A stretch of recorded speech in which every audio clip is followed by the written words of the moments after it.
Greetings. I hope the holidays have been pleasant for all of you just tuning in. And for those who have, why not take a second to subscribe to the channel? It's a bit shocking to see more than 90% of my audience that haven't done so. Aside from the optional request, you may have noticed right away that I've actually, for once, got a place to discuss stuff. Hell, maybe even answer some questions down the line, if there's even motivation for it, that is. Speak of the devil, that setback has played a major role throughout this year. And I'm sure most of you felt the same way as I have.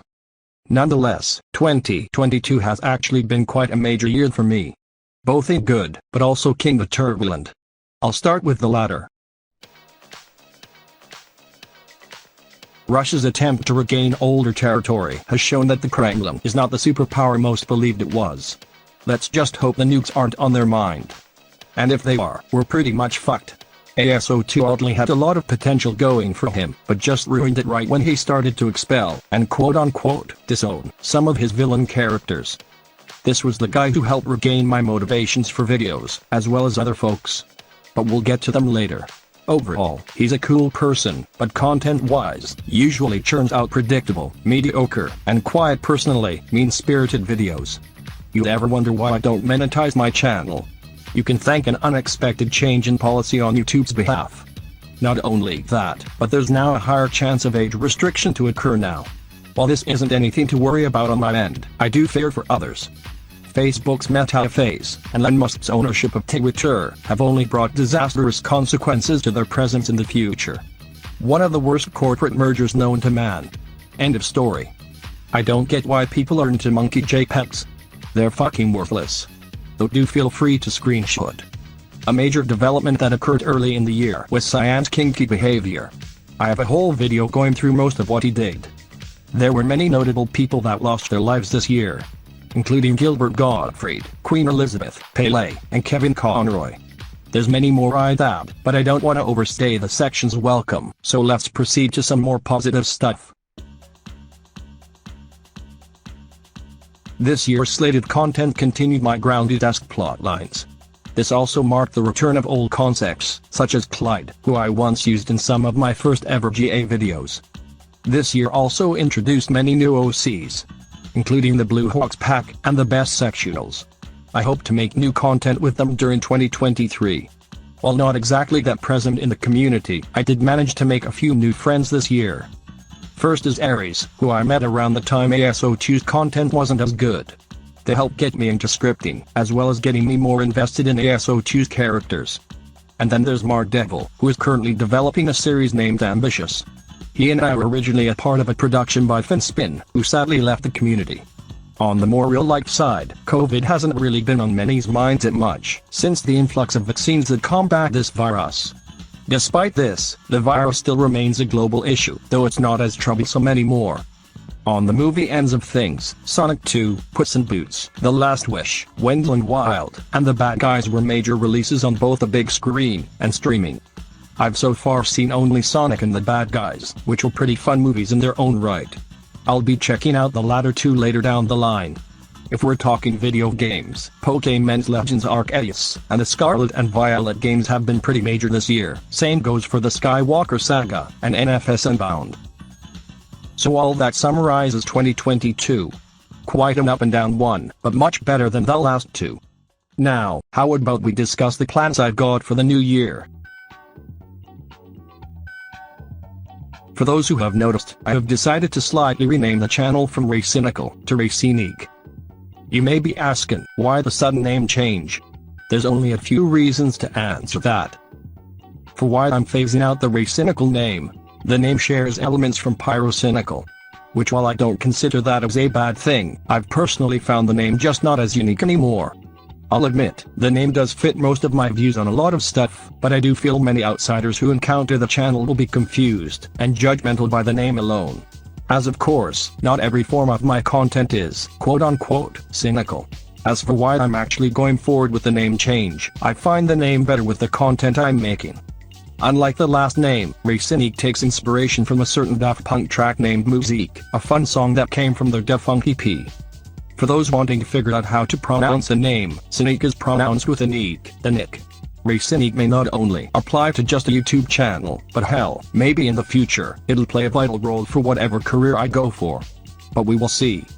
Currently I'm working on a new channel theme to fit with the new name change.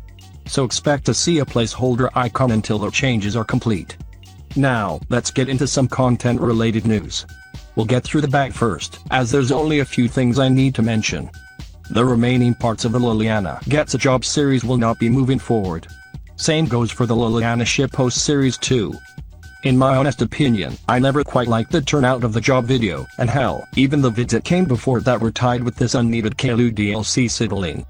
I did mention it before, but I've decided to merge the life of Brian, along with any other sideline series into simply Hacksonville. This change was made to allow me to focus on any character I wanted for a video or two, while staying under the same show umbrella. And no, Hacksonville doesn't just apply to high school students doing average escapades, it will also focus on the adult side as well. This type of focus is expected to also be implemented in the Springfield series, and Best Sexuals too.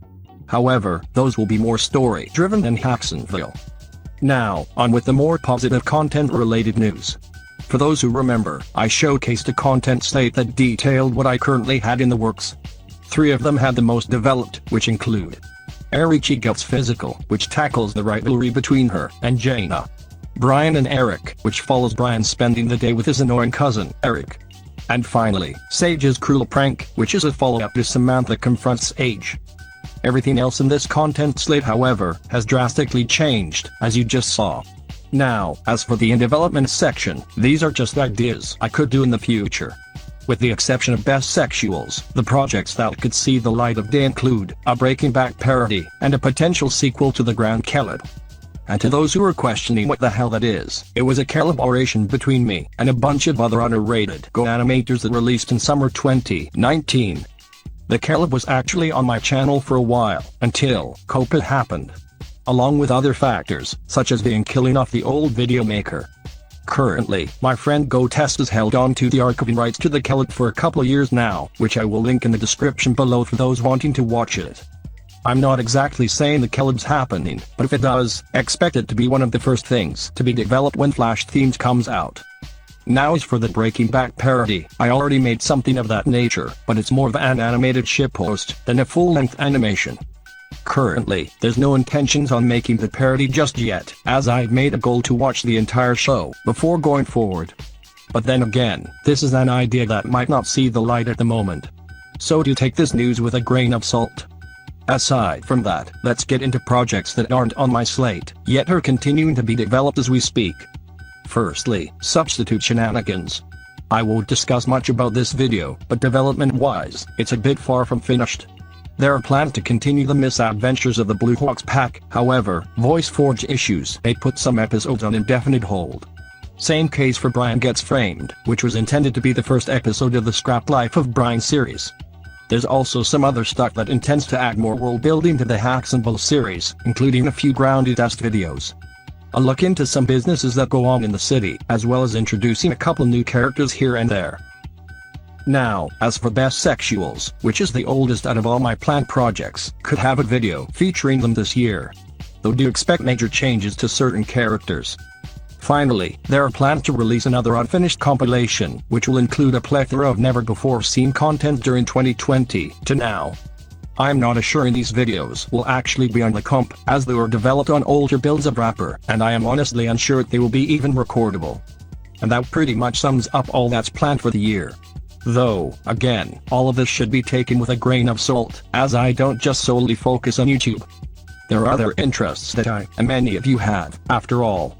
Other than that, what do you think about what's making its way to the channel? Let me know in the comments below. With that said, I hope the rest of you have a good year, and I'll see you later.